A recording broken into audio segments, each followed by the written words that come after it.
Ladies and gentlemen, welcome back to Live from the Kill House. Solly here. DJ Pie is here. Hello, Deej. Greetings. Hello. Big Randy in from the Mountain Time Zone. Hello, Big. Good afternoon, gentlemen. How are we? Big question already that's flown through here in the comments. Is Jordan 2 back or is Jordan 3 back? Well, 2 back off the actual lead. I think he's got to be more worried about Morikawa tomorrow. We're going to triple, quadruple, quintuple down on this. Before we get going, you know what we haven't talked about in a while? What's that? Walker trolleys. And I want to talk about this because Marcel Seam, I believe it. I saw a Daniel Rappaport tweet that said he's played 13 weeks in a row. 6 of those weeks, he was pushing his own push cart on the golf course. And, you know, that sounds stressful, but if he's using a Walker Trolley Cape 1.5, the #1 premium push cart in the market, bringing classic style with an ample use of modern technology, if he was using one of those, that doesn't sound that stressful to me, honestly, or impressive that he's in the top. Did he finish in the top 10?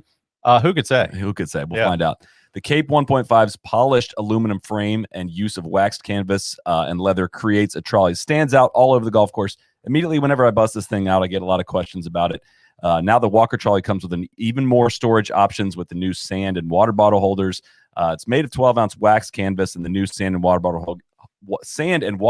holder. That's harder to say than you think. Gives you a convenient way to carry larger items around. You can use code NLU free now through the end of July. That's for existing trolley customers. You get $10 off the sand and water bottle holder with that code NLU free through the end of July. If you want to walk the course in style, Walker Trolley is the push cart for your game. And again, now through the end of July as well, you can just add both those items to your cart, and the discount will be automatically applied. So DJ will not be using the sand holder. He refuses to put sand on the course at Jack's Beach. We haven't replaced the divot once ever, according to people in our YouTube comments. That's always a good thing. Yeah, that's what we should start the show out talking about is people who comment on our YouTube videos. But yeah, the people who think we're going to edit in us replacing divots, of course we're not putting that in. Get the fuck out of here. Come on. We're giving people time to come into the show. Carry sand at Jack's Beach. Carry sand. You're an idiot. Where do we even start here? Because all I can think about is the Spieth putt. But that was not the biggest story of the day, but that kind of was. That's all I can think about. It kind of was the biggest story. Randy's that the biggest story? Well, that and the bad bogey on 17. I think absolutely. Absolutely, you got to say that's the story of the day. I mean, 1 back, tied for the lead, I should say, is a whole lot different than being 2 back going into tomorrow.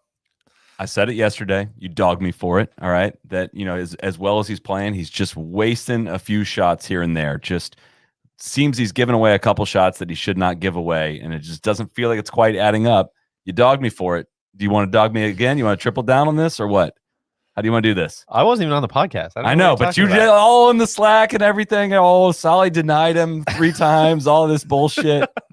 Do you think he's donezo? What are you saying? I don't think he's donezo, but I also am not confident sitting here that he's going to win. Why? More because of Jordan, or you know who he's got to run down?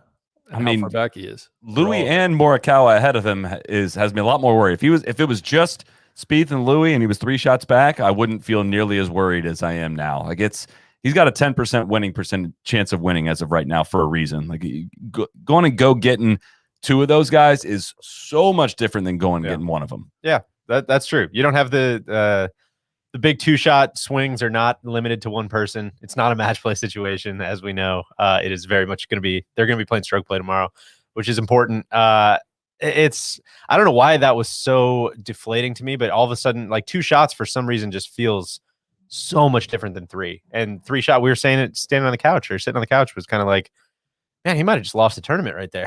Like that might be it. Which sucks. That was brutal. So I'm trying to do this math quickly here.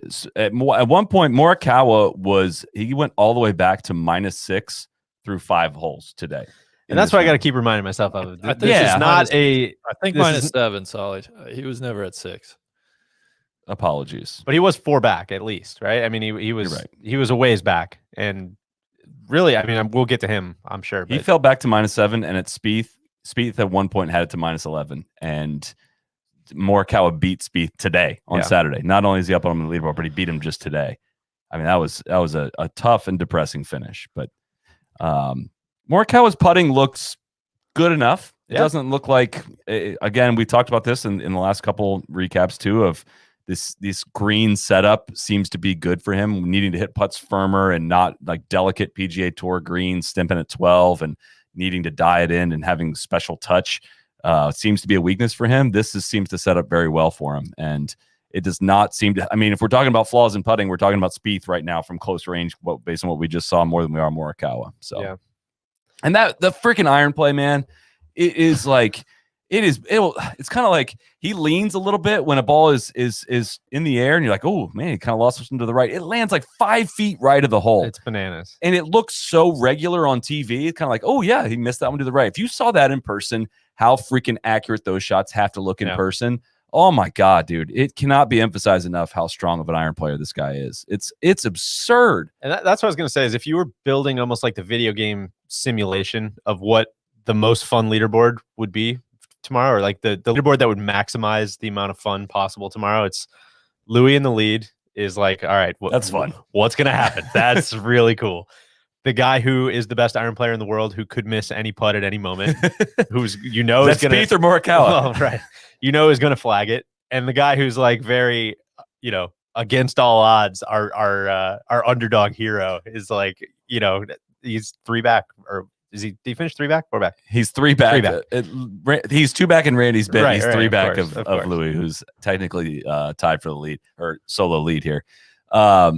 It was a tough scene there, watching him, I guess, sprint off straight to the putting green, right to Cameron McCormick before the TV window even closed. Was kind of like, yeah, that kind of reminded me of the scene in 2016 at the Masters where he was, working with McCormick on Saturday night. It's like, all right, I get it. You got something you feel like you need to address. I feel like overall through 54 holes, he's putted it really well. Just really didn't finish with any momentum today. And I guess if it's a technical thing that they got to get figured out, go straight to the putting green and figure it out. But yeah, I mean, he also made a ton of putts today. I know that's weird. The other thing. And if we want to just kind of dive a little deeper into Jordan now, I mean, he low key got a lot of bounces today. Like there were a lot of balls that were kind of either landing on a downslope and scooting back onto the green, or landing on, in the perfect spot in thick rough and somehow kicking back to the fairway. There were a couple of those. So I don't want to pretend like, oh man, if not for that short putt, like he did everything perfectly. Like he kind of masked it with some, he made a lot of like very clutch, 8 footers, 9 footers, 10 footers for par, which he started great. Yes, he did. But he also, like, there were a couple shots where, doesn't get those bounces. Like he maybe makes a couple more bogeys and he's 5 back or 6 back. But it's up for debate whether or not that break on 13 was a good break for him, which nota begay. The ball did not roll back into the pot bunker, and he had to stand a little bit closer to it for the chip, like right next to the green. It was up for debate whether that was a good break or not. It could have been easier from the pop from 8 feet down, landing it on the downslope.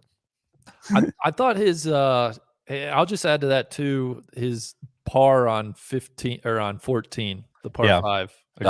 Felt like a bogey also. Like I thought that's where he let out a good swear. Yeah. I thought that's where his day really took a turn if we're going to dissect it. And then, 17, 18, almost the result of that letdown.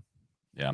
Amen to that. He hit a great tee ball and a perfect second shot. I mean, not quite perfect. Morikawa hit a perfect second shot. That pin was extremely difficult. I love when they put pins far on the opposite side of the green as the hazard that you have to avoid. The OB right means like, all right, if you bail away from the OB, you are short-sighted no matter what. We saw Fratelli do that. We saw Oosthuizen do that. And we saw Spieth and Morikawa hit it right up the gut. Morikawa got it up there and on the green and had an easy 2-putt eagle. Spieth did not get up onto the green and had to putt it from off the green, get it up over the hill, get it in range, and then make the short putt. And he did not do that. And that setup, and we can talk some setup stuff if you guys want.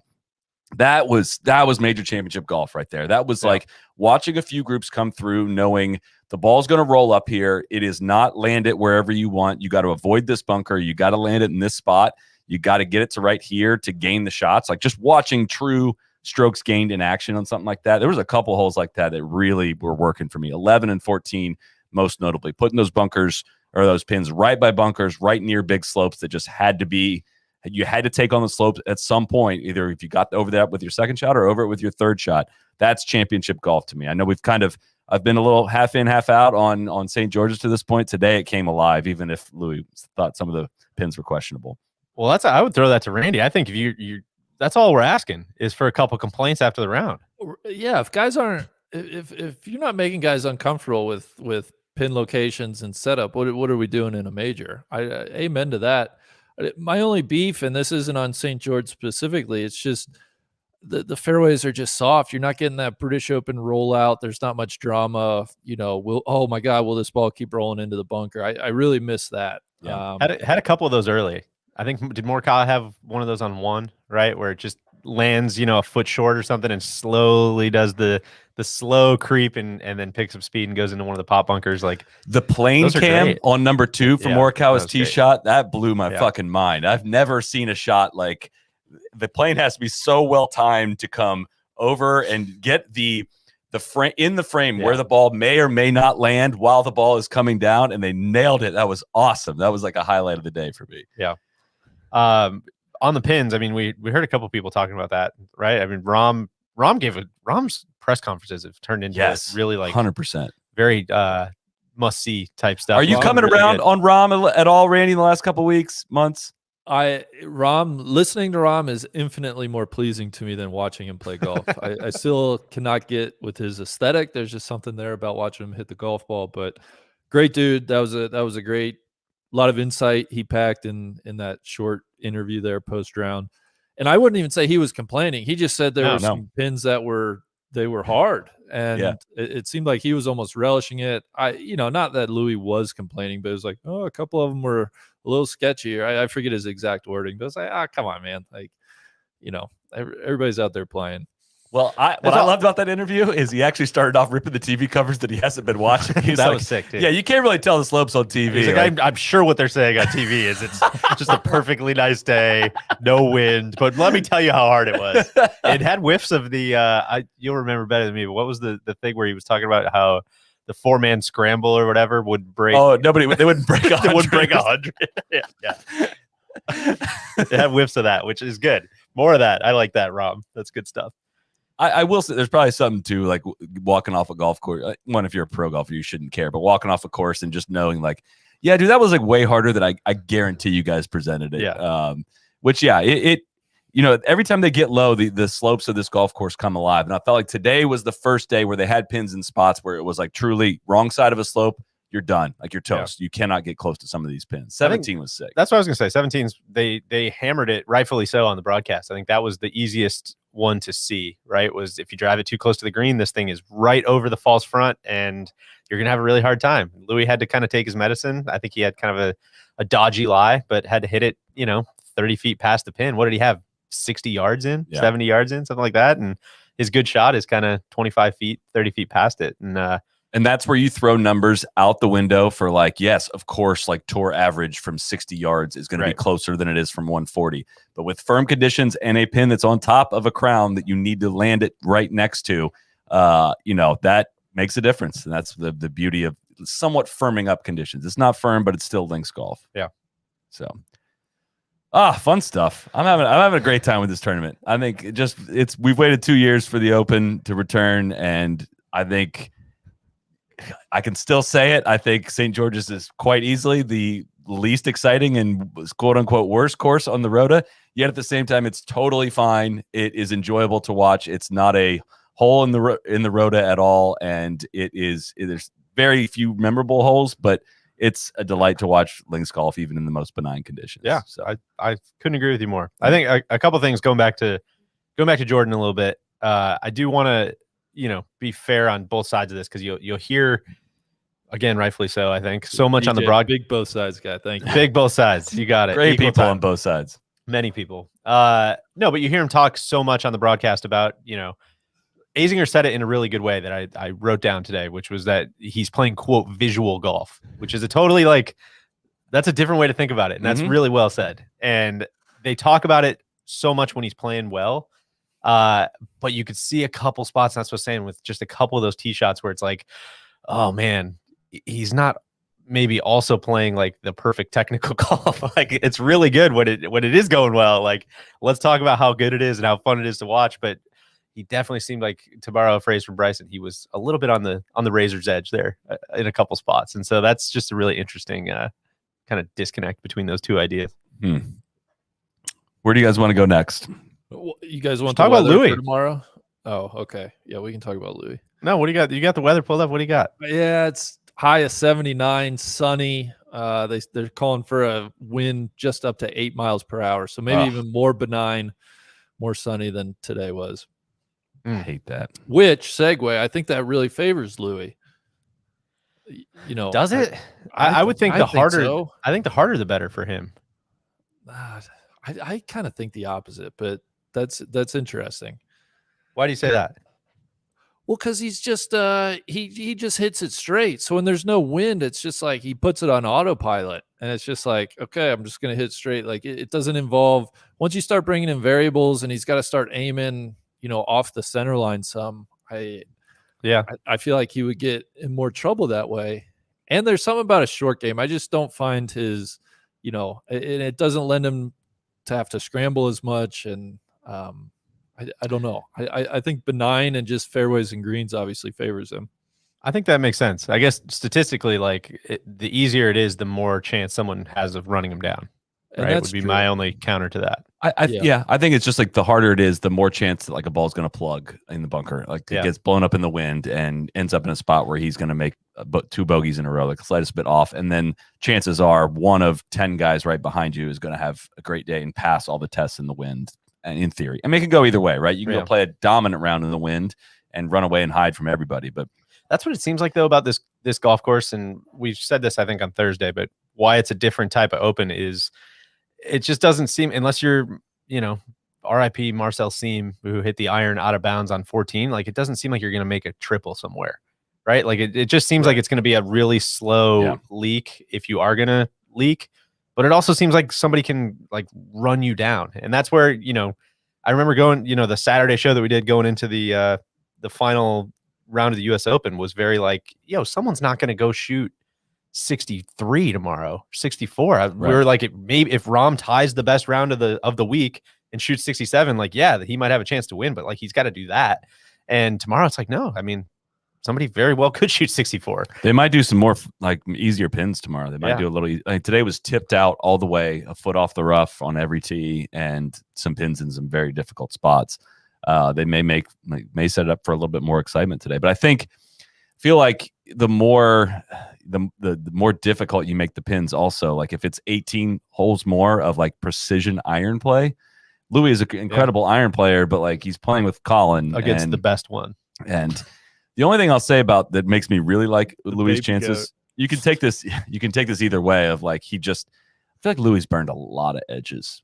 Like that's what I was gonna say. It kind of feels like he should be up by like 4. Right. Like I mean his putt on 1, his putt on 2, he had another one on 12. I think he had another short one that just those like, I know they're kind of 50-50 putts, but those 8-footers that like could either half of them go in, half of them don't. Seems like he misses all of them. Well, it's like the 15-footers that aren't supposed to go in, but he's still hitting really good putts, and they're not really getting a ton out of those. I know he made one on, was it 9 today? He made a real nice, twisting left putt that was kind of, from outside 50% range. And he saved his fair share of pars as well, especially in that kind of dodgy stretch that he had. So I don't know. It just seems like almost that Louis hasn't necessarily played like his best golf yet. Like he still could have a big run. I was thinking about it, and obviously Colin, we can probably talk about him next, but he almost looked like out of it after the first couple holes, which is crazy and stupid to think that he would be. But like just really bad start from him, and kudos to him for massively steadying the ship and getting back in it. But Louis, I was thinking about it. Watching all day today, I was kind of thinking about like, all right, how does this happen to Louis? Like you guys talked about it last night. Like he doesn't choke. Like he doesn't, he hit the shot at the shot at Zurich was a choke. That was bad. Sure. But that's not amazing. Spoiler, that's not amazing. Yeah. But I'm just trying to think of other like massive choke moments, and it doesn't happen. The closest thing I could think, it's like a gas leak basically that creeps in, and it's just kind of like, just very slow. You just don't even really realize what's happening. And all of a sudden it's like, wait, he's 2 back now. Like, how did that happen? He didn't even do anything wrong. Like what happened? It just creeps in, man. And that's kind of how it felt today. And good for him for, getting his feet back under him and finishing really nicely. I will say too, I made this point on Twitter earlier. Like there's, you can go to somebody's Wikipedia page and see some uncompetitive T2s and, people probably don't name names. people probably don't remember like Sean McKeel finishing second at the 2006 PGA as much as like people shit on Tiger or McKeel's record. Like Tiger's the only one who prevented us from McKeel winning 2 PGAs. But Louis's major like runner-up major finish is about as heartbreaking as it gets, right? He lost in the playoff at the 2012 Masters to Bubba. He finished 1 shot out of a playoff at the 2015 U.S. Open at Chambers Bay. He lost in a playoff at the 2015 Open Championship at the old course to Jordan Spieth. Yeah, of course. Finished 1 shot out of a playoff at the 2021 U.S. Open this year. So with just those finishes, he's 6 shots away from those events of having 5 majors. And then added his other 2 runner-ups, he lost by 2. So flip those 3 shots each. He's 12 shots away from having 7 majors. Yeah. And it's impossible not to think about that. Every time he burns one of these edges, it's just like, shit, are we in for another one? Like another one? I mean, I don't have any emotional, like, in personal investment in Louis, and I don't know if I could take another one. Like, it kind of breaks my heart a little bit. It's, yeah. We were saying it downstairs before we came up. Like, obviously, the biggest Spieth homers you'll possibly find, and we'll be rooting hard for Spieth. But if he's not going to win, which it seems unlikely that he will, yeah, I've got to ride all out for Louis. Wow, you denying Spieth? Are you denying him? Well, I was just going off what you said. Okay. Yeah. No, I was going by what you said. What? Oh, I'm an influencer. Louis is a great guy, family man. I don't understand what the appeal is there though. From just I sit down and watch on my TV. I don't get it. He doesn't do much at all for me. I was struggling with this today too, Randy. Like I kind of had the realization of like golf greatness sometimes isn't that interesting, which sucks. It's like the whole point of playing these things is to identify the champion, but like great shots on repeat sometimes are just like don't do it for you, which is I don't know why. But I kind of struggle with the same thing today. It was kind of like, why are more people not freaking out about like how crazy straight and accurate Louis is hitting these shots? Yeah. And it just doesn't, again, nothing personally wrong with Louis in any way. It just doesn't seem to captivate people nearly as much as other players. I don't know why that is. I think I've talked about this in the past before, but I think it's the same reason why people still give Rory every bit of attention that they give Rory, which is like not everybody follows golf as closely as we do, for better or worse. And for a lot of those people, like you only got so much room in your brain and your emotions, and you've only got so like, you know, it almost strikes me as like a, hey man, like fuck, you guys told me like Rory and Dustin Johnson, and now I guess I can do Bryson. You told me those were the guys I needed to know, and like I'm not going to really invest that much emotional energy into all of these other guys. And so I think like our corners of the internet, like of course everybody appreciates Louis and appreciates Morikawa and all that stuff, but it's going to take a long time, I think, for the general public. The answer to this might be obvious. I just want to spell it out, and I want to hear your guys' answer on this. But like, this is not apples to apples, of course, but Phil is and was the heartbreak kid, right? Close calls at majors forever, and it just made everyone, and I get it, he didn't start off winning one and then come close on a bunch of them, but it made like it was all the New York fans cared about in like 2002 US Open was like get Phil his first major. Like when he made the putt of the 2004 like Masters, everyone went freaking nuts because everyone wanted to see him win. Like why is that? Randy, you're a Phil guy. This is just an example question. Why isn't it like that with Louis? Well, I guess I don't know. Everybody's different. For me, like there's just not. Is it as simple as he's not American? Like that's a fair question, right? No, I mean that's got to be part of it. At least that's fair. Yeah. I think in this specific instance, like, listen, he's got 1 PGA Tour win. Like he's just not that relevant, right? I would compare what he's doing now more to Ricky Fowler's 2014 than like Phil Mickelson. I don't think Phil's the right comp. I think that's it's a really good like, comp. I don't think. Oh my I gosh, don't think Ricky's so close. He's playing so well in majors. Is he going to get one? And then like Louis probably not going to be that relevant in the next several years.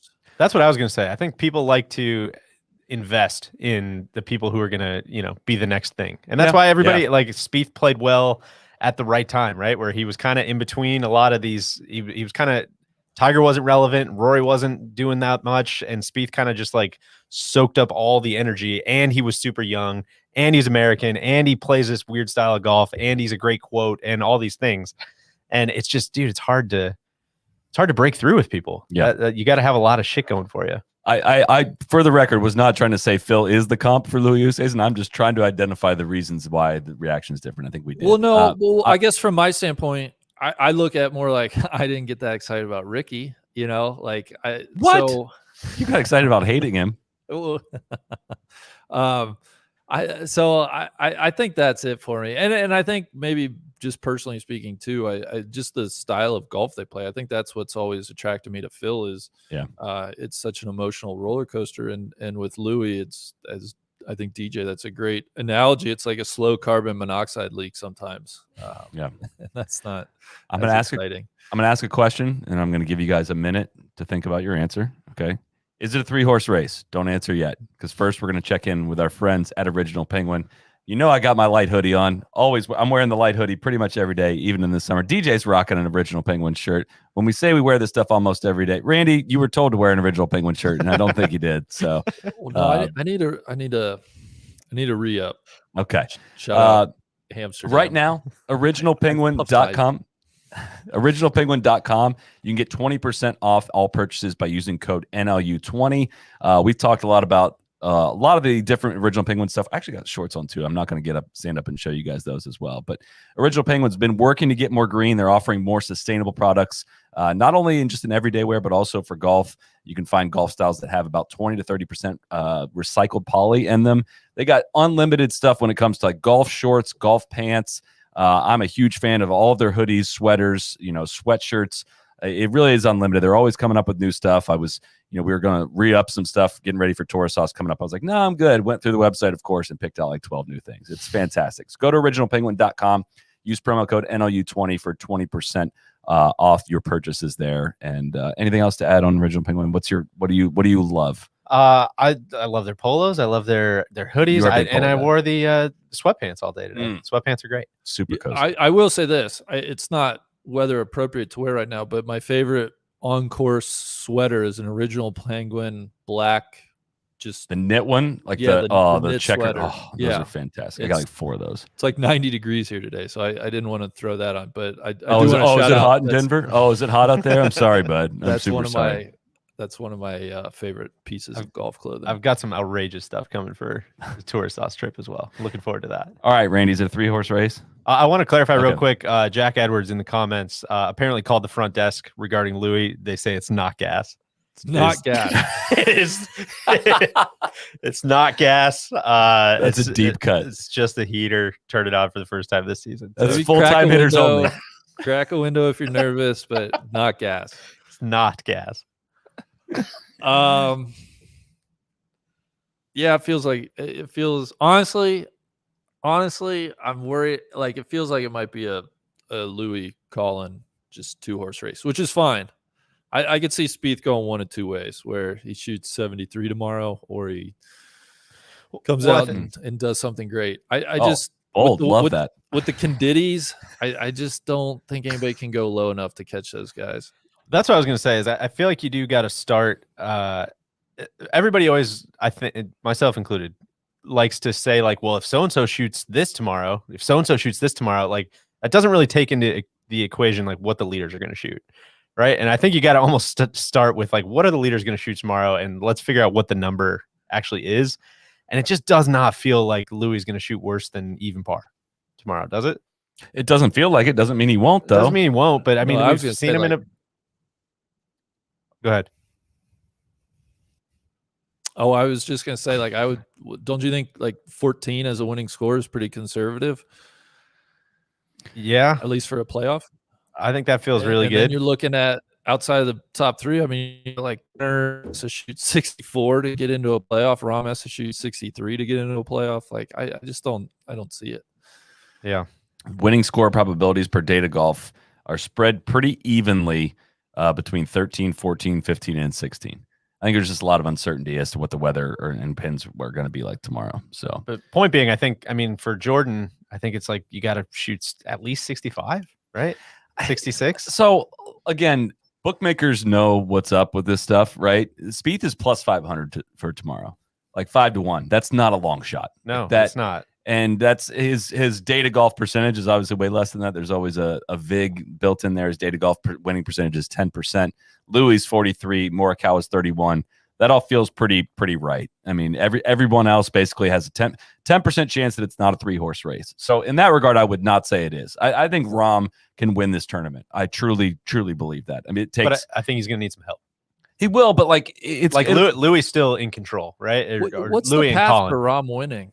I mean, going 2 birdies and an eagle on the front, right? It takes you to -11, and then anything can happen from that point out, right? If Louis shoots 2 over, this thing is wide open, totally wide open. Like it's unlikely, of course, but it's easy to anchor yourself after a round, like to what the leaderboard looks like, and just totally forget how much shit fluctuated throughout the course of a day. I mean, do I think Rahm's going to win? No, but like there's only 5 guys ahead of him. Like that is not a lot. It's not really bunched up there. But it didn't fluctuate at the top, is I guess my point. Like, I think it's going to shake like crazy from that. The top 20 is going to look a lot different, but like the top 2 don't look any different. They're playing together again tomorrow. That's kind of my point is I don't know that those guys, unless they shoot 71 to, basically unless they shoot even to 75, it's like they can put the hammer down like pretty easily just by shooting under par. That pairing today though through 6 holes was 2 over combined. Like they kind of let you right back in today. They closed, both of them closed really well, but we could easily see that tomorrow. Then it kind of feels like everyone's game. And I low-key love the I know not a ton of the holes are like super memorable, but the finishing stretch at Royal St. George's is going to be fun tomorrow. Like that's going to allow a lot of people to, if you are going on some kind of crazy storybook finish, like it's a good place for it, right? If they do some cool pins like today, like every single one of those holes had something to look for. 14 you can eagle, 15 is pretty tough. Hold on, 16 short par 3, 17 is totally gettable, and 18 we saw people have good looks at birdies too. I mean, it's you can rattle off a pretty amazing finish there tomorrow, but it's going to take really good golf. Hot take. I mean, I'm honestly kind of. I mean, we're not on the ground, of course, and of course, as Rahm pointed out, the TV made it look way easier than it is. But what if he was watching on his phone out there? I didn't see anything questionable in what we watched today. It's just so hard to tell. This was what we were. I think we were talking about this on a text thread earlier today. But every time I think Royal St. George's feels kind of boring or kind of forgettable or whatever, I see a low shot of the course, like a really low drone shot or a great camera angle that shows what the fairways look like. And like the place looks, there's just so many slopes out there that are so hard to see on TV. So it's just, I wish we had a better feel for the greens. We need Ken Brown out there bucking his head. Oh my gosh, do we need some brownie points? I know. But like show us where, and that's kind of where I don't know. I get a little frustrated because I know the TV is not, I'm not the TV producer, but it's like when you got 2 guys coming off the course talking about like, these pins are like crazy. It's like, dude, which ones? Like, I watched this. What like are you talking about? Today. Which, like, explain what's going on and how, which side of the fairway makes it harder to get to that pin, or what are you trying to do? And that's what I mean. They did a good job on 17 of doing that, but like, man, set me up for that stuff. Paint the picture. That's what I feel like I was able to digest. And again, watching twosomes come through is so much better flow. And watching like the way Spieth's ball landed coming into 18 versus Fratelli, like Spieth was coming in from the right side of that fairway, hit a great shot, but landed on a downslope coming into that pin, and it just bounded over, and he ends up three-putting it. Fratelli's coming in from the left, kind of away from that mound that's protecting the front right of that green. It lands, it comes back and backspins a little bit, and he makes the birdie. Like that kind of stuff was like, they weren't really highlighting that very well, but showed the angles mattered on this shit. And especially like the 14th hole, so much goes into when you put that pin front left, all of a sudden that tee shot becomes a lot different, because a lot of guys have been bailing left for the most part of this week. You do that, even if you're in the fairway, your shot towards the center of the green now gets angled more towards that OB. So you got to take on the risk at some point. Marcel Siem hit it OB, but like at a certain point, you got to step up and hit the shot, hit it in the fairway. Morikawa's approach into 14 was really good because his tee shot was perfect. He's coming in from the middle of the fairway. Didn't even have to think about the OB really, with the wind coming a little bit off the right. Like that kind of like chess match stuff is what links golf is all about. Today was the first day I felt that watching the actual golf on TV. Yeah, well said. One thing we do got to say about Morikawa, I saw this in the comments. Cloven Hoof Music was talking about the Open app radio coverage. I know Tron was listening to that. He's traveling today. Apparently, they were getting in Morikawa's ass about not being gracious enough on the 18th green, not acknowledging the fans quite enough. That makes me want to listen to the shit out of that broadcast. Got to check out what the spicy British commentators are going off about tomorrow. And B, I think that's a huge storyline we got to follow with Colin. You know, is maybe possibly the classiest like young player that we've seen in, I don't know, 10 years. Didn't acknowledge the crowd. Does he? Yeah. Does he really get it? Does he acknowledge the crowd? It may not be worthy to be the champion golfer of the year. I just want to put it out there. I just want to put it out there. Cloven hoof. He didn't doff the cap. I hate that. I hate that. I know. God, that's disrespectful. That's a big story to watch going into tomorrow. Three people are beating Corey Connors at golf through 3 rounds of this golf tournament that I've watched almost every minute of. Honestly, if we'd have played last night, the Canadian Corey Connors, of course. If we'd have played the did Corey make the cut or did he not game, I might have lost out on that bet. But you can't show everyone, I know. But I that was not followed very closely. Good for Corey Connors, man. Great round today, man. Showed out at the majors this year. He has been, he's been kind of one of those guys that's like, you see him up there and it's kind of like, get that guy off my screen. But he's building critical mass. He keeps showing up. Good for him. Played some really, really good golf. He was second best round of the day at 4 under. Streelman shot 4 under today. It was a weird day. Robert McIntyre was low round with 5 under. Kokrak shot 4 under today. It was a weird day for scoring. Not a lot of great scoring at the very top, but a couple guys, were able to throw up some really good numbers. You know who did not throw up a good number today? Dustin Johnson. Not good. Or Brooks. Yeah, Brooks. Where'd he go? I didn't see where he finished, but I know he was. Kepka shot 2 over. He's T25 right now. DJ, what did DJ end up shooting? 3 over. Than I thought it was because he birdied. Okay, he made 2 birdies in the last 5 holes. He was 5 over at one point, but you go and look at Justin's strokes gained over the last 3 months. He's like Mad McNeely. Yeah, and I kind of thought this week was going to maybe be a little turning point, but a couple big steps backwards today. I think it's almost.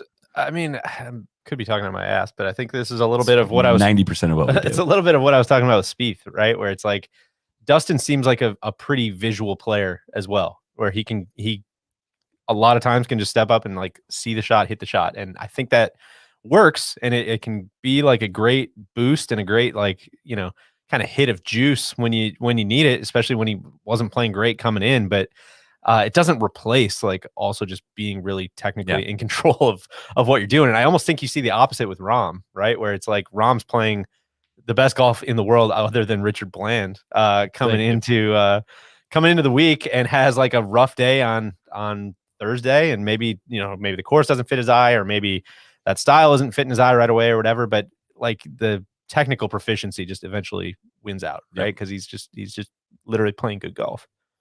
I would say technical proficiency weighs out more at St. George's than some other roto courses, and it's known for the quirky bounces and everything. But that just goes to the conditions and the lack of wind and lack of firmness, really. So, you guys also low key important. Someone just mentioned this, but first Open Championship for Colin Morikawa. That's a woefully undersaid thing the last couple days, right? Like he looks so comfortable. The creativity of the lack of creativity for the American players, right? They come over and play this style of play, and they have no idea how to play it. Fumbling around, they have no idea what they're doing. Well, I would ask a couple of things there. First Open, I would ask the betchy British commentators to be a little bit more graceful. He's probably feeling his way, how he needs to acknowledge the crowd. But of course, he needs to read his welcome packet, get all those customs down. But guys, I'm excited for tomorrow. The last guy to win Open Championship start, I don't have to tell you guys, Ben Curtis, right? Of course. Kent State alum. I'm sure he's in Corey Connors' ear telling him all about St. George's. Golden Flashes Nation is going to be, aren't they the Golden Flashes? They sure as hell are, DJ. I'm proud of you. That's they're going to be just buzzing. One nugget I picked up leading up to this Royal St. George's, Ben Curtis, hard guy to track down for the media. Did not see that one coming. Didn't know how many media requests he's been filling for the last several years, but notoriously hard to track down Ben Curtis. Really? Yeah. I couldn't tell if you're being sarcastic. I'm dead serious. Like dead serious. That's awesome. Good. I think he's just he doesn't owe anybody anything. now. Yeah, I think he teaches a little bit and is just a family man. I think that's awesome. I think Sean McKeel's probably gone through this a little bit. They turned into the butt of these, which I know he's not. Yes. I know he's not. Ben Curtis had a good He had career. a much better career than people remember, but they kind of turn into these like guys that people like to shit on. Like, how did they win a major? And dude, I would be so sick of answering questions about, kind of backhanded compliment questions. Get that out of here. He was a nobody when he won the Open, but he won 4 PGA Tour events, right? Which, of course, go ahead, Randy. I mean, 4 times the amount of wins that Finau has. Of course. And someone in the comments saying he has a podcast, so fuck that guy. Never mind. I'm out on Ben Curtis. Just kidding. And this is where we remind people, like, Louis has 1 PGA Tour win. Ben Curtis won 4 times. That's awesome. 11 years ago, he has 1 win. 11 years ago, he also had a runner-up at a PGA on the PGA Tour. He was runner-up at the 2008 PGA.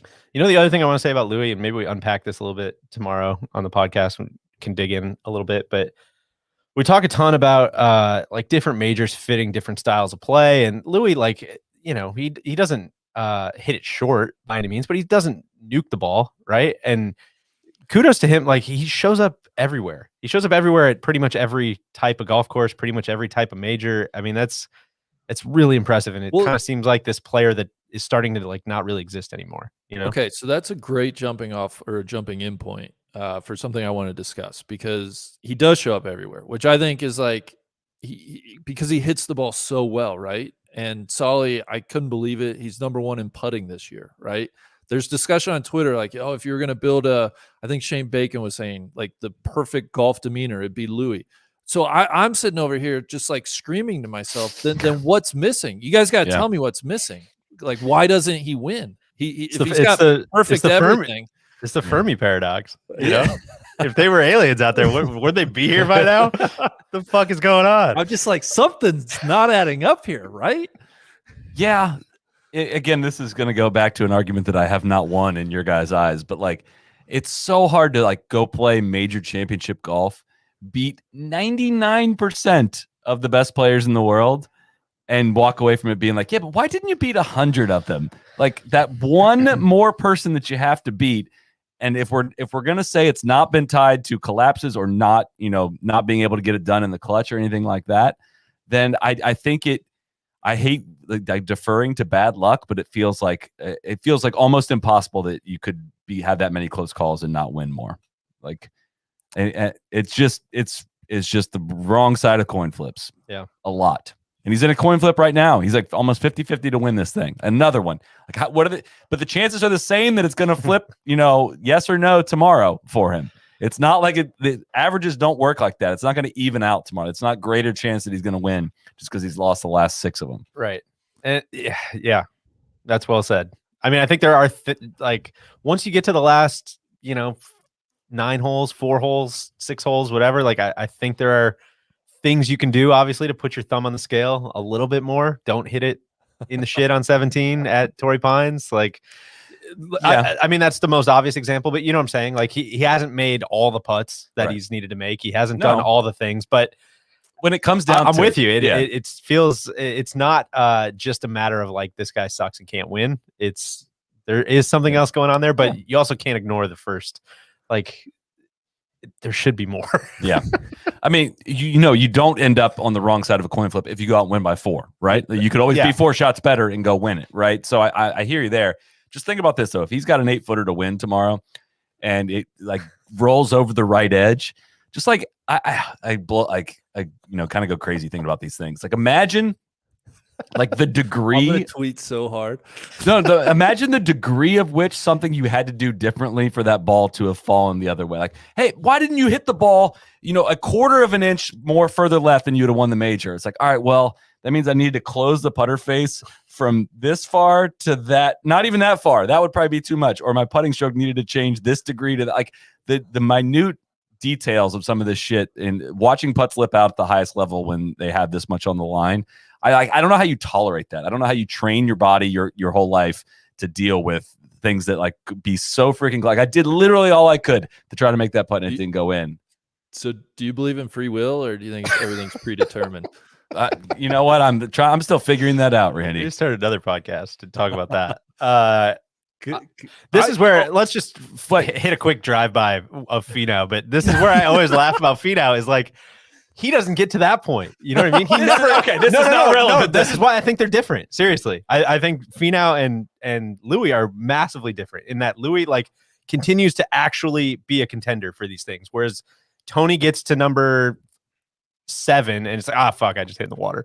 Or like Finau literally had an 8-footer to win Riff. I missed a 3-footer. He had an 8-footer to win Riff. Like that's the exact example. That was one out of like. Yeah. Why don't you list some other great chances that he had to really knock one down on 18? Great. The one right before that, and then the next week. You know what, Randy? You know what I'm saying? Oh, I totally know what you're saying. I think it's like this is a drive-by. Tony doesn't even get himself into position to get that big break. Exactly. Not what we're talking about. Which I thought that the unpredictability at Royal St. George's, I thought was going to remind him this week of being on the big break and some of the challenges he faced there. But haul the wall out. Let him hit some flops. All you guys are doing is presenting more evidence of how bad a guys you are. No one, you're just shoehorning Finau into this conversation. Not relevant to this conversation. The Lynx master. Scotty Scheffler sitting there at T4, 8 under. Very personally, would love it if he could go out and get some birds tomorrow. We have a berth into the DraftKings Fantasy Championship Series on the line here. I'm up by 3 points. We need Scotty tomorrow. That's our guy. That's the big one. Scotty versus Cam, and we're going to the championship. If you win that would be bigger than any win in Finau's career. You winning the DraftKings entry into the Fantasy World Championship is the same as winning the Puerto Rico Open. It's a bigger field than the normal PGA Tour event. That's the highest compliment I could give you. Thank you. That means a lot. I know you guys are really rooting for me there. Scotty's put himself in contention. Man, he could have. Super impressed with what he's done this year. It'll be interesting to see his trajectory over the next couple of years, whether this is just a hot, few months or if this is really building into something bigger. He and Hovland seem very comparable, like very, very high floor. Like neither of them. Hovland's won a couple events, kind of smaller events, but haven't really broken through on the big stage yet. But like, gosh, keep contending when the best fields of golf get together. I wish Hovland was in contention. It's kind of time for he would make this leaderboard a lot more. Like this leaderboard's already almost maximum fun. I think he would be. He's the only guy I would add. I would love to see him really like in the mix tomorrow. But c'est la vie. Can't have it all. So we kind of dance around it, but I'm curious, you guys, who you like pick, and maybe it's not that time yet. But I think before we sign off, we got to pick a winner. But also DJ, I was really surprised. Like I want to know who you're rooting for first and foremost. No question, Spieth. Like 100% Spieth. I'll stay with Spieth as my pick. Yeah. I think he's going to go shoot 65 and do all sorts of statistically unlikely things to go knock it down. But I mean, if I'm like getting the calculator out and trying to figure out what I think is going to happen, like it's probably going to be Louis or Colin. And if you're pinning me down to pick one of those two right now, I'm going to say Louis. I'd probably just run everything back that you just said. Like, of course, my heart is saying Spieth. My head is saying Louis. I'm not going to name any other body parts or think of anything else. So. Randy, what is? I think I'm talking myself into Morikawa. Like, what is? Let's just hypothetically, what does a Morikawa win tomorrow? Like, what does that mean? What is that? Like, two majors in 2 years, 24. Did you see the Justin Ray stat on that? See if I can pull it up. Like the only two guys to win 2 majors in their first 8 major starts, as they're currently defined, was like Bobby Jones and Hagen or something like that. Let me see if I can find it. I think so. A couple things on Sarazen and Bobby Jones, both born in 1902. Whoa, yeah. Have you heard of them? I wonder if they doffed their caps afterwards. So they probably weren't even wearing caps, so they could avoid that snafu. People were different back then, but they the one thing I would say about Morikawa, kind of like where the tiebreaker goes for me, is he looked like pretty uncomfortable coming out of the gates today, and we got to still remember, like, what is he, 24? Yeah. Mm-hmm. He's playing the Open for the first time. He doesn't have. I mean, I know he won a PGA. He won it from way behind. He wasn't in the lead group. There was no fans there. Fans.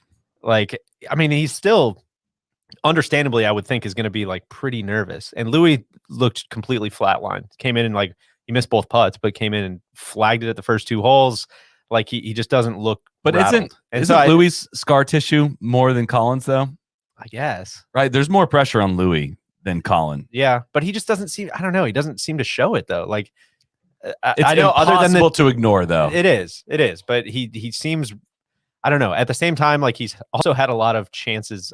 What's the right way to say it? Like the scar tissue is also like experience, right? Like he also has just been in that situation a lot more times. So yes, maybe they compound, and this one gets worse than the next one, gets worse than the next one. But I think at least he's saying all the right things. Like we were saying on Thursday, he had great quotes about, I look back at all those and like, I really try really hard to remind myself, like, you did not give those away. Like those were positive experiences. And it's kind of what you say, right? Is finishing second at a major, like, is that worse than not being in contention? Like I gotta just look at it that way. So I don't know.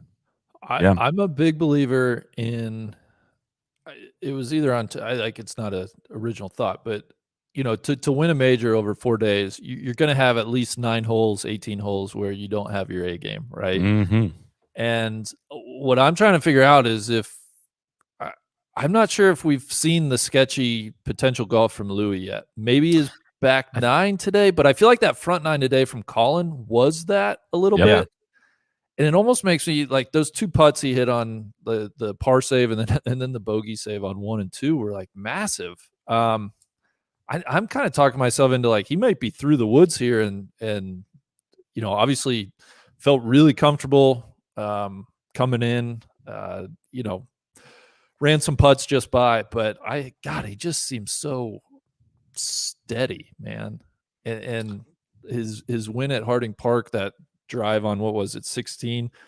Like he I guess as a golf fan, I'm really excited to see him in this spot tomorrow because like you said earlier in the podcast, like people want to invest in greatness or potential greatness, and Totally. I feel like he could put himself in a position where it's like, oh shit, like we joke about the baby goat, right? But all of a sudden he's got to be considered among the best in the game and somebody that could do some pretty historically unprecedented things. Well, I think I hate saying this because I think Spieth in my mind has 7 majors, but I'm just going here. All of a sudden you wake up tomorrow morning, or you could wake up Monday morning and Morikawa has 2 majors and Spieth has 3 all of a sudden, right? Having said that, literally to this point, the reason why we're still probably so amped on Spieth is at this age of Morikawa, Spieth had 3 of them. Yeah. And when he was age 21, he won the first 2 of the year, finished a shot out of a playoff. Should have still been in college. Should have still been in college. Finished a shot out of a playoff at the Open and then finished second at the PGA in 1 year in the age 21 season. Yeah. So Morikawa's late bloomer coming out of college, spent 4 years in college, came out as polished as you can be, professional career off to an incredible start, looks to be around for quite a long time. It's always easy to project it out, as we've hopefully learned some lessons with Spieth and Rory. I was just on record saying Rory gets 10 and Spieth gets 8. And I would revise both of those now. Give both of them more, of course. I think the titillating thing with Morikawa though is if he is as good an iron player as everybody says he is, like the best since Tiger, like that. I think that pushes him to like, oh shit, like it gets very interesting when you're talking about where he could go. Well, that's what I was going to say too about Spieth and why, like, was Spieth able to kind of hang on during his struggles, right? Was because of his iron play, I think. And it's kind of the whole misunderstanding that everybody thinks like, oh, well, he just makes every putt and that's why he was so good. And that there was certainly some truth to that, especially in 2015. But like 2017, it wasn't the putter, man. It was the irons. And that's what keeps you consistent theoretically, right? I will say, I think I'm officially old and think I've officially learned enough lessons to say this in advance of Morikawa. It's so easy to sit here and think that iron play lasts forever. Yeah. And like almost literally no one has it last like on repeat for decades. Who's been the longest non-Tiger, I guess, Spieth? Like who's been the best iron player over the last 7 years? Dustin? I don't want to. Like what I thought you were going to say, like over decades, what was coming to mind was Sergio. It was like the longevity of Sergio's ball striking is what came to mind. But he was never, I don't know. I, again, could be speaking out of my ass here. I don't remember him ever being like peak, like number one iron player in any of those years. But that's a good question. People throwing out Paul Casey, which I know will get Randy going. Did you make a run? Justin Rose, Justin Rose is a good one. Honestly, Louis, a good one. Brooks, I don't know if Brooks has been quite that long, but well, I'm sure there's a very searchable database on the PGA Tour website where you could go get that data probably and download compare years to pretty years. quickly. Yeah, I'm sure. It's probably pretty easy. So I could see if that is a data golf thing. Their shit is just freaking. Oh, sure enough, custom range. You can do that on data golf. You guys talk about something, and I'll get you your answer for what you're looking for. Randy, surprised the English didn't buck today? I'm very surprised. You know, I put them on blast. I thought they were very proud people. I thought they'd respond. I thought they were going to answer the bell. Exactly. No. Exactly. Sure as hell didn't. What's your watch setup looking like? You know, you're kind of on an island out there in Denver. my watch. So, what do you mean? Like what do you what you getting up? You making coffee? You going and getting coffee? What are you doing? Yeah. Well, I get up at my own time. I usually he gets up when conditions are right. Yeah. I saw the leaders tee off today. I was up a little before that. And yesterday I got coffee. Today I made coffee. I think tomorrow I'm going to try to get up, go get coffee, maybe read for a little, get my mind cleared, and then strap in for, all of the final groups. I like that. You good? I'm working on it. It's QA. All right. Well, the other thing we need to talk about, data. This was surely before Randy woke up. But do we want to talk about the Rory kind of false start today at all, or no? The false start? Just Rory, waking up, seeing Rory's 5 under through 9, 4 under through 9, whatever. Today was the first day I woke up, saw the -3, and I didn't even get excited. Didn't even fall for it. Not like you are not getting me this time around. I don't want to be around anymore. I don't want to do it. I just didn't even come close to falling for it. I'm proud of myself. I've come a long way. This was the first time that collapse just did not affect me, and I'm quite proud of that. So thank you. Where do you fall on DJ? We discussed Rory yesterday and his post-round comments of, I think somebody asked him if he's being affected by like wanting to win too much, and he was like, no, like I have a great family. I don't want for anything. Like it's not that. It's healthy. Is it disappointing as a golf fan? Do you think he's kind of lying to himself? Where do you shake out with that? I think like we have his entire career, like you got to take him at his word. And I think he's probably just being a little too honest as he's wont to do. But I also like, in a weird way, like I big both sides guy, right? As you said, of course. I want to both express my like utter disappointment in like, man, what the hell? Like in my life, you're supposed to be the guy who's out there like sacrificing everything and just fucking stepping on people's throats. And I want to watch you win a major like once every 3 years. And I don't think that's too much to ask. I don't know why you don't kill yourself to go do that. But obviously I feel having said that him just being like, dude, you know what, man? Like, I think I got it. I kind of won like at life, and I don't really want to be the guy that you probably have to be to go win majors. Like I cannot respect that anymore and understand that anymore. So it's like, yeah, it's super disappointing for me, but like, would it be better if like on his deathbed, he was like, man, I got those majors, but like, I didn't really see my kid grow up or like get to know my wife at all. Like, I don't think I could really ask him to do that either. So it's just, you know what, Randy, like most things in life, it's complex, I think. Yeah. It is. Yeah. I'm still conflicted with I'm you've soured on him. I don't want to air you out, but I sense a very momentous internal sea change, especially with you and Tron towards Rory at the golf. The answer yesterday, again, I feel like for the last several years on this pod, especially with interviewing guys, and as I've matured and gotten married and becoming I would say somewhat close to a real adult, I'm way more sympathetic and understanding of balancing on and off course, and like understanding how guys do this with kids and stuff like that. I don't understand. Like a lot of them kind of have kids and get married and do this very seamlessly. So I'm simple. I understand what he's getting at. I just didn't like that it was like, hey, are you trying too hard at this? And he like totally flipped the question into like, no, I'm happy. Like I'm happy off the course. All this is like, yeah, you didn't really answer the question. Like, are you answering it in a different way of like, no, I'm not really even trying. Yeah. If that's the case, then like, yeah, I'm not super amped to root for that because that's like I said this last night. Like I'm amped to watch swaggy Rory be, super honest, open in interview, funnies in interviews, being not afraid to take topics on and going out and beating guys' ass, playing through the final group playing through the group ahead of you in the final hole of a major and going out and winning 4 of these things, 2 of them by 8. Like that was easy to root for. But if it's going to be like, yeah, I'm fine, all that, like I get that. Like that's good perspective to have. But again, I fall back on that Spieth quote of like, being really comfortably financially. He said it was a crutch. It was like a crutch and inhibitor to playing good golf. And I just found that those 2 answers to that kind of questioning very, very telling. I don't know. I think that's totally fair, but I don't know. I guess, and maybe it doesn't last forever. The baby's less than a year old, and he's a new dad. And like maybe if he's taking a 100%. year, and this is, maybe he's burned out a little bit on golf and being a pro for 10 years, and dealing with all the stuff that comes with being a mega star in golf and dealing with just golf in general is really freaking annoying. All the requests that come in, all the stress, be on every day. Like, of course I can understand that burning somebody out. So this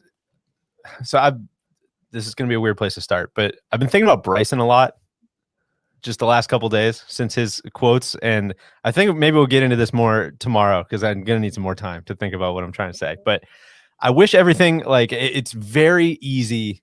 And I think it makes for a good podcast. And I think it makes for all this stuff when everything is black and white. Yeah. Right.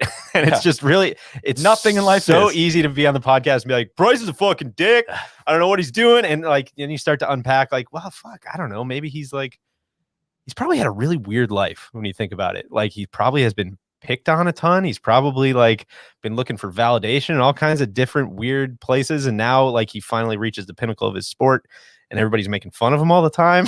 Like that has to be really weird. So does that excuse him lashing out at, allegedly treating people like shit? Like, no, it doesn't. So that's where it's kind of like, dude, there's just a bunch of all these things are super complex, or as complex as you're kind of willing to make them. And I think Rory is exactly the same thing, right? Where it's everything I just said, where it's like, dude, I would love nothing more as a golf fan, as a very selfish person who watches golf. Like, Rory, I wish you would just be a sociopath who thinks about nothing but golf and steps on people's faces because you're my favorite person to watch. And I love it. But like, he's done that for long enough now, and he's earned the right, like both literally, financially, and also just like intangibly, he's earned the right where it's like, dude, just do it however you think is best, man. And like where I would agree with what both you and Tron are talking about is where I'm at is kind of like, dude, we just don't need to show him all the time. Like he's another, like, this pains me to say because I love Rory, but like he's just another dude. He's Tommy Fleetwood at this point, right? And like his majors were what, going on 7, 8, 9 years ago, 8 years ago, 7. And yeah, well, once we get through the British, I mean, I don't think he's winning tomorrow. He's 11 back, but by the time we get to the 2022 Masters, he's what? It's been 7.5 years. Here are the guys that are 3 spots above and 3 spots below Rory in strokes gained over the last 6 months. To that point, Joaquin Niemann, Cameron Tringali, Jason Kokrak are all above him, and then Max Homa, Hideki, Chris Kirk are the 3 right below him. This is in what? Sorry, in strokes gained over the last 6 months.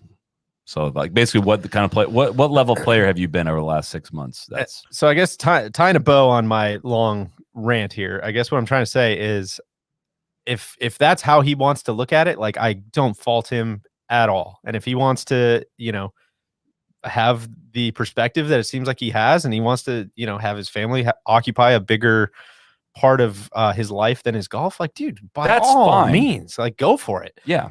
But I think like us as media, it's like, all right, well, cool. Like then he's just kind of another guy now at this point. Like he shouldn't be leading major previews. He shouldn't be leading like the telecast. It shouldn't really be a featured group thing. But then you flip that on its head and it's like, well, he's kind of the guy I want to watch, right? Like I don't really want to watch. There's just not enough superstars out there. And that gets us into the whole thing we were talking about, Louis, right? And like, why do people not gravitate more towards him? It's just, I don't know, complex. I can't get too worked up about the coverage because it's totally understandable to show him. I mean, I watch Phil's feature group every time they put it on, and before he won the major, like, was he deserving of that with his play? Like, hell no. Right. Has he been after? Hell no. I think also though there is Phil has as many majors post 50 as Louis does in his career. God, you're the king of Putting exacerbation. stuff like that in context, it's unbelievable. I think there's also something to being a professional Black golfer. and white, baby. Facts. Part of being a top level professional golfer is understanding how to compete when you are unable or unwilling, or why. I'm not saying unwilling to put in the work. It's just like your time is now changed, right? Yeah. So part of that is how do you become the best golfer you can when your practice days used to be 8 hours and now they're 4 because you need to be back for this. And, it might be like Stacey Lewis talked about that, like everything in my life geared around playing my best golf. And now that's no longer the case. So now how do I have to prepare differently so that when I go tee it up at a major, it's one worth my time. And I'm now better prepared to compete. Like how he's going to compete in a major now is going to be different than when he was 21 years old. And he's got to learn how to do that. So I'd rather hear him say that than like resigning himself to having a great life and all that stuff. Like you can have that perspective in your world of like, yeah, everything I'm very thankful for all that I have. Yet at the same time, like when you show up to compete, like I want to see the fire. Like if I'm going to be like ride or die and rooting for you. Totally. And that's, I guess what my book presupposes is maybe you shouldn't root for him. Like, yeah, I think that's exactly right. Yeah. I think if, maybe he might not be the guy you want him to be. Yeah. On that fucking existential depressing note, should we time. wrap it up? I think it's about time. Yeah. I got nothing more. Do we have any Dylan Fratelli? So many people have goaded me into looking at the Barbasol leaderboard for the first time by reading the comments. James Hahn 11 under through 16. Whoa. Nice tour. just today? Yeah. Wow. Really? 11 under through 16. Is he doing that dance? What was that dance he did? Gangnam Style. Yeah. I had no way word. to act like you didn't know what it was. Yeah, I couldn't think of the name. I can see it, but I was struggling with the name of it. No word on that yet, Randy. We're still efforting that, but it is a par 72. So just for the 59 watchers out there, that's a it good looks comment. like a tough weather break in the girls' junior today. Hate that. Is the person leading Dormy or is the person trailing Dormy?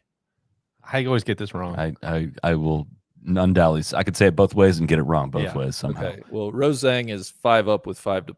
Is it 5 to play? 32, 33, 34, 35. 6 to play. 5 up with 6 to play, and they're in a weather delay. That's in the final. Yeah, in the final over Bailey Davis, which it doesn't look like she's going to win, but incredible story. Was trying to become the first black female to win any USGA title, which also might not be true because USGA. Oh, really? USGA is still figuring that out. We're investigating. Oh, okay. All right. USGA both said that and is now trying to figure that out. So, well, Rose Zhang appears to be a star. And then what else was I going to say? Oh, it looks like the Jitanagarn sisters are in control at the LPGA event. Which is cool. 4 up with 5 to play. So we got questions. If you were looking for the deep dive into the strokes gained approach numbers, I'm struggling a little bit with the Data Golf website. I need a little more time because it looks like you can only query a certain number of rounds. But if you go back to 2017, the leader in strokes gained approach, and he's had 334 registered rounds with it. Colin Morikawa, JT's number 2, and Casey's number 3, Hideki 4, Zalatoris 5. Something doesn't seem right with this query though because it's got 409. Again, okay. We'll dive into this tomorrow. Okay. Now's not the time, but sometime between now and the Masters, we're gonna have to talk about. We're gonna have to have a real discussion about JT. I'm glad you said that. I will. People keep looking at me like, why does he get such a pass? Like we talk about this every major, like how he's not very good in majors. I would call that the opposite of giving him a pass, but we can discuss it again, of course. It is surprising. Look, pulling up maybe a terminal diagnosis coming his way. Oh no, really? It's got symptoms that maybe don't typically look good. Yeah. Well, he's got 8 months. It gives me no pleasure to say that. Yeah. We'll see. We gotta really investigate. The tests typically take around 8 months to come back. So we should have more word in April. So the longer I go back, it's still Morikawa, Casey, Thomas, Hideki, Adam Scott, and strokes gained approach. So I don't know. Take that for what it's worth. All right, let's wrap it. All right, let's do it.